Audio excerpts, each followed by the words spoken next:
أهلا بعزيزي المشاهد. عملنا قبل كده فيديو عن استخدام الهرمونات في الدجاج وبينا إن دي إشاعة خاطئة. النهاردة هنتكلم بموضوعية ونبين الأضرار اللي ممكن تنتج عن تناول الدجاج. تناول الدجاج يا صديقي في حد ذاته غير مضر، ولكن هناك بعض الممارسات الخاطئة التي قد تؤدي إلى أضرار بطريقة غير مباشرة. رقم واحد، وقد تكون الأخطر، التلوث البكتيري زي السالمونيلا والكامبيلوباكتر. دي بتحصل بسبب سوء النظافة أو التخزين غير الجيد، ودي اللي بتعمل تسمم غذائي. طيب حلها إيه؟ طبخ كويس وحفظ في درجة حرارة مناسبة. رقم اتنين، الاستخدام الخاطئ للمضادات الحيوية. في بعض المزارع بيتم استخدام المضادات الحيوية بشكل غير منظم. المشكلة مش في الاستخدام نفسه لأنه ضروري أحيانا، لكن في الإفراط في الاستخدام، في عدم الالتزام بفترة السحب قبل الذبح، وده ممكن يؤدي إلى بقايا أدوية في اللحوم وظهور بكتيريا مقاومة للمضادات الحيوية، وبالتالي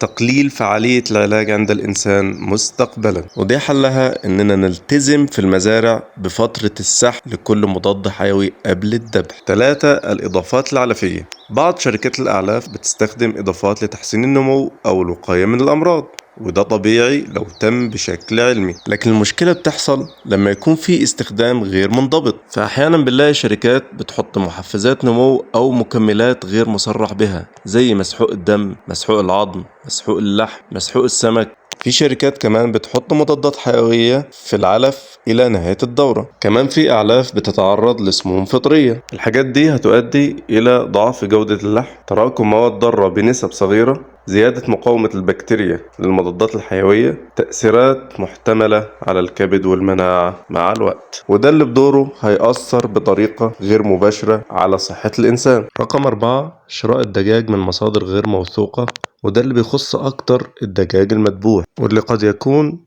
تم ذبحه خارج إشراف صحي. ممكن يكون اتعرض لنقل وتخزين سيء، وده بيأثر بطريقة مباشرة على صحة الإنسان. الخلاصة إن الفراخ مش مضرة في حد ذاتها، ما فيش استخدام هرمونات زي ما في ناس فاكرة، لكن الخطر الحقيقي في التلوث، سوء التداول، استخدام غير المسؤول للمضادات الحيوية، الإضافات العلفية غير المنضبطة. دمتم في أمان الله. تحياتي دكتور المنتصر بالله، طبيب المزرعة.